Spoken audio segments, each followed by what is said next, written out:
L'ex-directeur de cabinet de la présidence doit bientôt être jugé pour corruption et détournement de fonds publics dans le cadre de l'opération Scorpion. Face à l'accumulation de preuves matérielles et de témoignages à charge, ses avocats tentent le tout pour éviter la tenue d'un nouveau procès.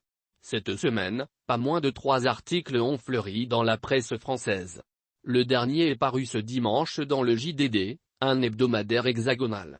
Tous 3 reprennent de manière unilatérale et sans nuance, le point de vue des avocats de Brice Lacruche à Lianga. À aucun moment, les faits allégués n'ont été vérifiés ou recoupés.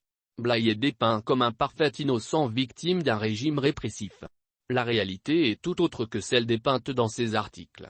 Plusieurs faits ont été volontairement occultés, à commencer par la condamnation à 5 ans de prison de l'intéressé pour usurpation d'identité qui bloque toute extradition, l'objectif recherché en l'espèce.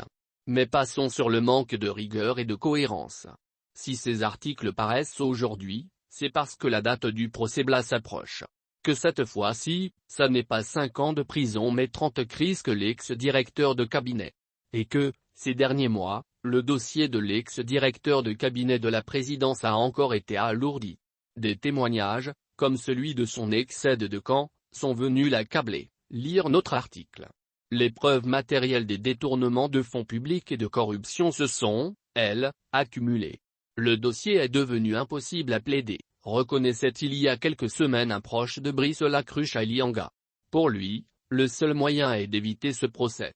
C'est bien aujourd'hui la stratégie des avocats de Brice Lacruche à Lianga. Et c'est une véritable course contre la montre qui est engagée. Tout est fait pour tenter de l'extrader, des pressions diplomatiques aux articles dans la presse, avant la tenue d'un procès, indique une source proche du dossier, manifestement peu ébranlée. C'est l'état de santé du prévenu qui a été, pour ce faire, retenu. Alors que, selon les autorités gabonaises, des soins appropriés sont apportés à l'intéressé dont l'état de santé n'appelle aucune attention particulière, les avocats, par médias interposés, tentent de grossir le trait. À les en croire, l'état de santé de l'ex-directeur de cabinet serait alarmant et nécessiterait, forcément, une extradition en France. Libreville voit parfaitement clair dans cette stratégie qui vise à lui mettre la pression en tentant de ternir son image, qui plus est la semaine de la venue de la secrétaire d'État adjointe des États-Unis, Wendy Sherman, et à quelques semaines de l'officialisation de l'adhésion du Gabon au Commonwealth. Mais au Gabon, les temps ont changé. Et l'état d'esprit aussi. Ce genre de ficelle, un peu grosse, fonctionnait encore il y a une quinzaine d'années. Un article dans un média français provoquait alors l'émoi au Gabon. Mais ce temps est révolu. Les paradigmes ont changé, explique un ministre expérimenté. Du côté du ministère de la Justice, aucune réaction particulière. On se contente de rappeler le credo habituel. Le Gabon est un État indépendant. La justice gabonaise est indépendante. Elle n'a de leçons à recevoir de personne. Dans le pays, hors le microcosme politico-judiciaire, l'affaire Bly ne suscite plus guère l'intérêt de l'opinion. Le signe qu'une page a été tournée. Le pays est passé à autre chose. Nous avons d'autres préoccupations.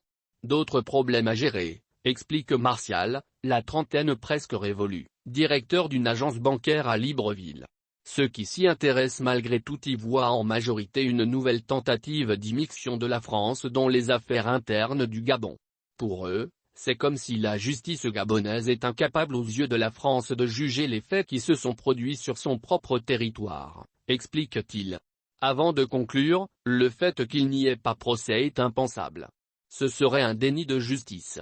Un état d'esprit bien perçu par les autorités qui entendent rester fermes sur le dossier. C'est au Gabon dans les prétoires que se plaidera cette affaire. Certainement pas en France dont les médias, prévient une source haut placée. À l'évidence, les temps ont bien changé.